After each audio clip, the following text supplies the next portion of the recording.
Pemirsa, seorang guru di pesantren di Kota Bandung, Jawa Barat, pelaku asusila yang mencabuli 12 muridnya menjalani persidangan. Beberapa korbannya bahkan dicabuli sejak di bawah umur dan ada yang hamil bahkan telah melahirkan. Mereka karena belajar di sana. Itu apalagi kurun waktunya memang dari 2016 sampai 2021 sampai kemarin di waktu Mei ini terbongkar semuanya. Ya, gitu ya. Dari 11 berapa anak, Bu? Asal Garut? 8. 8 dari Garut. Dari semua dari kita. Jadi 8, 1 sampai ada 2 anak. Nah ini tapi dari semua sekarang selama 6 bulan semua sudah lahir. Jadi kan tadi di TV saya melihat 2 lagi hamil, tidak. Sekarang semua sudah dilahirkan. Sudah lahirkan. Iya, semua ada di ibunya mereka masing-masing. Berapa anak itu, Bu, yang sudah melahirkan? Semuanya 8. Oh, 8. 8 dari anak-anak ini. Jadi sebenarnya mereka sekolah di sana juga karena gratis. Jadi mereka banyak bertalian saudara dan tetangga. Jadi seperti yuk kita belajar di sana gratis. Nah inilah awalnya. Dan mereka kurun waktu 2016 sampai 2021 mereka ada di sana. Nah itulah anak-anak itu. Jadi di waktu mau lebaran, nah ini salah satu pedulinya orang tua yang melihat kenapa anak saya berubah. Nah dari situlah akhirnya dengan ditemani oleh kepala desa mereka melapor ke Polda Jabar. Nah itu awalnya seperti itu. Selama dalam pendampingan P2TP2A, Bu, beberapa korban bercerita perlakuan pelaku ini. Oh semua, karena semua dari Polda Jabar BAP di tempat ini. Mereka pertama sebelum kembali kepada masyarakat, kepada rumahnya, semua ada di rumah aman kami. Jadi bagaimana detail ini psikolog kami yang menanyakan bagaimana kejadian merinding. Anak-anak yang masih rata-rata di bawah 13 tahunan gitu ya, mereka waktu itu belajar diperlakukannya seperti itu. Modusnya seperti apa, Bu? Pasti ada kepaksaan. Oh, Keterpaksaan, tapi kan mereka tidak bisa untuk berontak karena mereka masih belajar di lingkungan itu.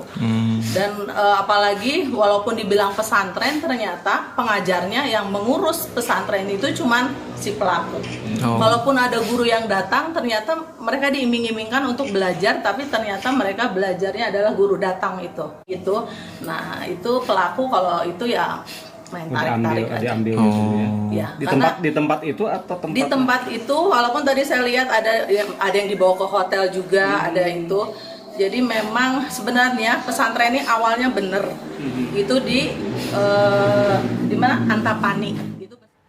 Sementara itu, Ketua RT tempat tinggal terdakwa kasus pemerkosaan santriwati menyatakan kerap melihat sejumlah santriwati keluar masuk di kediaman pelaku. Terdakwa pun dikenal tertutup oleh warga. Dia kelihatannya tertutup, orangnya jarang gaul. Kadang-kadang kalau saya temui ke rumahnya kayak susah lah, anak-anaknya juga tertutup. Kadang-kadang dia tidak mau ada tamu dari luar. Seperti itu yang saya tahu. Dia memang tidur di sini. Ada yang tidur, ada yang enggak gitu. Tapi dia ganti-ganti kan santriwati itu tidur di sini berarti. Tidur di sini. Kira-kira ada berapa tuh, Pak? Berapa santriwati yang tidur di sini, memang Bapak tahu aja? Yang saya tahu ada 5 lebih gitu, kadang ganti lagi santrinya. Kalau awalnya saya tidak menyangka sama sekali, soalnya dari awal datang dia orangnya ya gitulah, nggak kayak predator gitu. Yang tahu kemarin saya ada penampakan gitu aja. Soalnya udah 5 tahun kan itu. Baru kemarin. Jadi PRT sendiri nggak menyangka kalau beliau melakukan hal seperti itu? Nggak menyangka sama sekali. Penampungan anak yatim. Awalnya. Terus? Ya setelah itu memang ada sih, tapi sebagian gitu. Sebagian nggak banyak santrinya, soalnya dari awal kan warga komplek nggak mengizinin kalau banyak-banyak. Ya katanya sedikit, Pak. Pak, kalau yang tidur di sini berarti santriwati sama istri dan si pelaku? Ya kesini ada istrinya. Ada istrinya. Dulu santrinya aja. Santriwatinya aja. Rata-rata berapa tahun, Pak, santriwati yang tidur di sini, Pak? Sekitar SMP-an lah. Belasan tahun berarti ya? Belasan tahun. Berarti masih di bawah umur juga ya?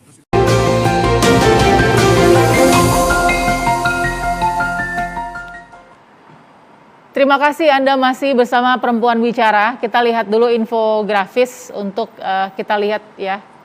Paling tidak ini adalah profil dari pelaku Heri Wirawan.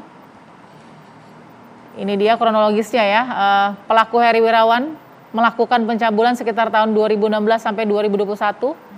Di bulan Mei, para orang tua korban melapor.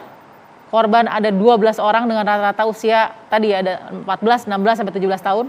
Sebanyak 5 orang sudah melahirkan, bahkan ada yang melahirkan sebanyak 2 kali.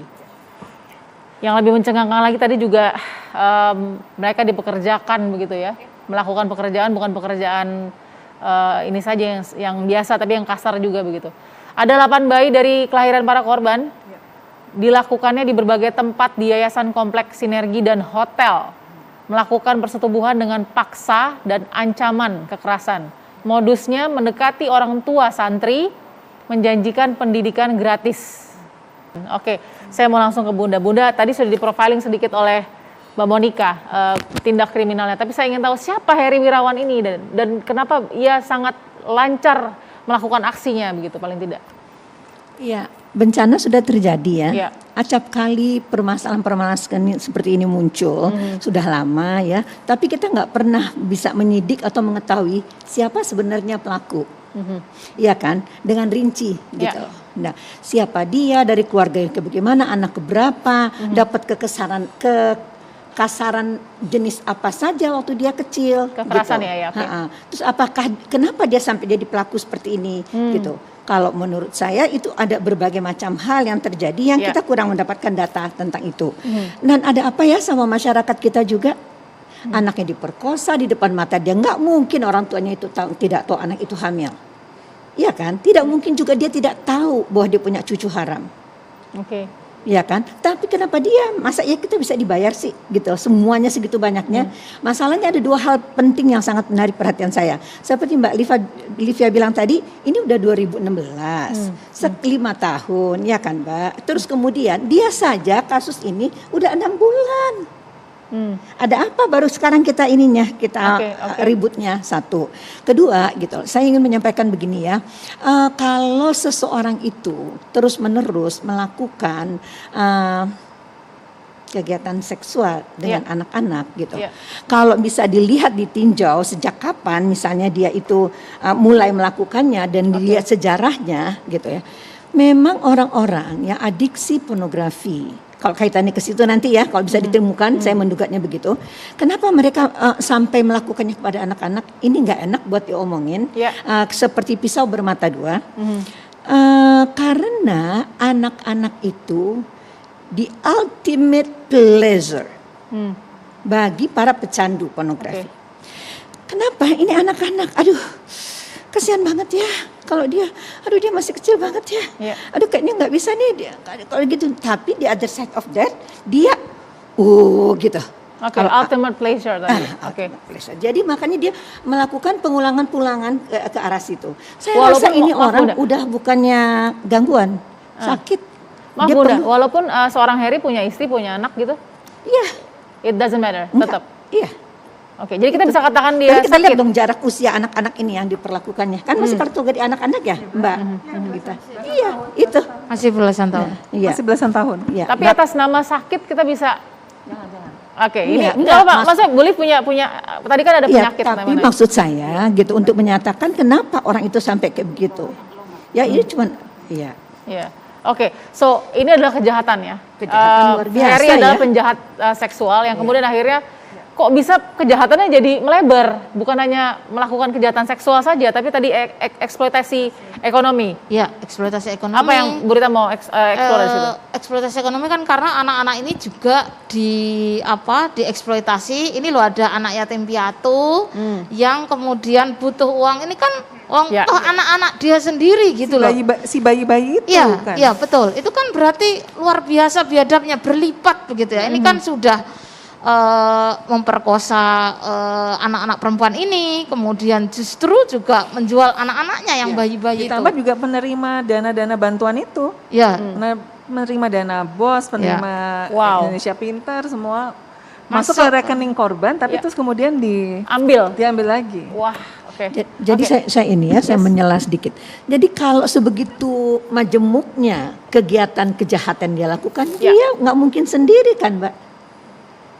Dia as a team. Ini dugaan Bisa Bunda dapat dia nggak Indonesia sendiri pintar. ya? Oh enggak, dia nggak sendiri kalau menurut saya. Ya. Dan bagaimana mendiamkan orang-orang tua dia tuh yang di kampung-kampung itu? Nggak mungkin dia sendiri.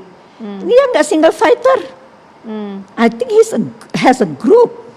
Oke, setuju nggak Mbak Monica? Iya, bahwa kita harus lihat gitu ya, di dalam kriminologi dijelasin kenapa sih kejahatan itu bisa terjadi. Yang pertama adalah motivated offender. Ya, pelaku punya motivasi tersendiri, which is kalau dalam kasus ini oke lah, di atas kertas kita lihat bahwa pelaku suka melakukan kekerasan seksual terhadap anak-anak. Itu yang pertama faktanya. Ya. Yang kedua kita lihat bahwa ini adalah sebagai bentuk suitable target ya. Tadi kan anak-anak yang rumah-rumah para korban gitu ya, santriwati ini yang jauh sekali aksesnya di balik bukit gitu ya, Bu Livia tadi sampaikan. Bahkan harus menempuh jarak 6 jam sampai ke pondok pesantren gitu ya. Itu motif offender, artinya apa? Ada kelompok-kelompok masyarakat ekonominya yang di kelas bawah gitu ya, yang ternyata menjadi target bagi si pelaku gitu. And then the third is about capable guardian, tadi yang dijelasin sama Bunda, bahwa nggak mungkin sendiri sepertinya gitu. Seharusnya kalaupun as a team harus ada dong pihak-pihak yang bisa membatalkan kejahatan kekerasan seksual itu terjadi. Coba dielaborasi membatalkan tadi Mbak Monica. Iya, artinya ya misalnya orang tua gitu ya, sebagai yang menitipkan anaknya untuk bersekolah di pendidikan, di lembaga pendidikan itu, masa sih nggak ada kontrolnya misalnya 2 minggu sekali untuk jenguk anak. Kita bukan untuk bicara anak masyarakat kota ya Mbak Monica ya? Iya. Ada nggak perbedaan behavior or educational dan level? juga kan masalah jauhnya itu atau mungkin dan itu juga butuh biaya atau juga, mungkin kan? Masyarakat sosial di sekitar tempat pendidikan itu gitu, masa sih cuek-cuek aja gitu. Bahkan kalau baca dari artikel beberapa artikel gitu melihat kayaknya sering melihat gitu santriwati itu ada yang menangis, ada yang mengeluh, masyarakat di sekitar situ gitu. Nah itu sebagai harusnya mereka bisa sebagai capable guardian gitu untuk mencegah gitu. Dan si bayi-bayi itu juga katanya dibawa untuk ke posyandu. Gitu. Tapi kok nggak ada yang nanya ya? Nah iya, harusnya kan ada verifikasi Itu data. pertanyaan paling besarnya Mbak Liv. Nggak ada yang nanya itu gitu. Maksudnya ini anak-anak remaja gotong-gotong bayi gitu. Betul. Kalau boleh menyambung, sebenarnya itu kan berarti kita punya problem soal kontrol sosial. Ya, karena kan seberapapun kita tinggal dimanapun, walaupun itu di era pandemi, dan ini kan berlangsung dari 2016. Ketika institusi yang paling kecil itu kan anak-anak tinggal di pesantren ini ada masalah, yang paling dekat itu adalah orang yang tinggal di sekelilingnya. Ini kan harusnya menjadi kontrol, karena sejatinya kan kepedulian lah, paling nggak peduli gitu, ini siapa sih gitu, kok tiba-tiba ada bayi gitu kan. Betul, ini anaknya siapa, kenapa petugas posyandu nggak nanya Mbak Livia, ini anaknya siapa, punya akte kelahiran apa enggak, verifikasi data ya Bu ya, waktu dibawa akte kelahirannya harus keluar. Kabarnya memang nggak. Nah kalau seperti itu kan berarti ini harus dibantu. Ya, jadi struktur sosial itu memang harus digerakkan gitu ya, institusi tadi. Ibu Liv ketika menuju ke rumah-rumah korban nih untuk memberikan mereka perlindungan, dirasakan nggak? Bukan maksudnya tim yang langsung sana, dapat nggak laporan atau report bahwa anak-anak atau mungkin lingkungan ini memang acuh tak acuh? Individualisasinya tinggi atau bagaimana yang dilihat dirasakan? Ya maksudnya terus terang sih kami nggak mencari info sih, karena kan langsung fokus ya bahwa perlu menghadirkan saksi korban gitu kan. Jadi langsung jemput sama anaknya sama orang tuanya untuk ikut gitu. Jadi nggak sempat untuk tanya-tanya. Saya ingin, ini adalah mungkin saatnya untuk kita pasti masuk ke atau keluar dari zona nyaman sebuah topik. Artinya ini pasti tidak nyaman untuk expert juga nih yang hadir malam ini, karena kan masing-masing juga ingin tahu bahwa apakah kita akan mendiseknya seperti itu, karena ini kan hal yang tadi ini adalah tepat sekali ada di pedalaman, disimpan rapat-rapat, tidak ada yang berani untuk kemudian membongkar. So saya mau tanya ke Bunda, apa yang terjadi tadi mungkin lemahnya kontrol sosial begitu ya? Apa yang terjadi di masyarakat kita? Kita tidak menunjuk siapa yang salah, tapi apa yang terjadi? Saya bukan ahli dalam bidang itu. Ya saya harus mengaku dulu ya Mbak. Jadi cuman dari semua informasi yang dikumpulkan ini adalah sebuah kejahatan seksual terencana dan berkelompok. Bukan satu orang, karena sudah diatur di dalam sekolah itu ada administrasi yang tadi Mbak Livia bilang orang-orangnya, ada pengurusnya, tidak mungkin tidak kelihatan. Administratornya tuh anaknya juga. Ya betul. Si anak itu disuruh jadi administrator, Bu. Betul. Berarti anak-anak lain kan jumlahnya kan bukan hanya 11 orang itu kan, Mbak. Memang. Iya. Ada sekitar, jadi udah diatur sedemikian rupa. Sekitar ada berapa, Bu? Ada 30-an kalau nggak salah. 30. Ya, ada perencanaan, ya kan, ada tindakan, terus kemudian ada pemeliharaan apa sih istilahnya efek itu dijaga supaya tidak menular, gitu. Terus ditekan orang tuanya, ya, dan anak-anak ini juga ditekan sampai bayinya juga dijual. Masa iya nggak kelihatan? Boleh nggak sekarang ini saya menghimbau gitu loh. Setiap kita menghadapi sebuah kasus kejahatan seperti ini, mari kita melihat secara utuh gitu dari berbagai macam ini dan menemukan sebetulnya ini masalah apa ya? Karena kita belajar sesuatu lah dari suatu kasus supaya ini tidak terulang lagi.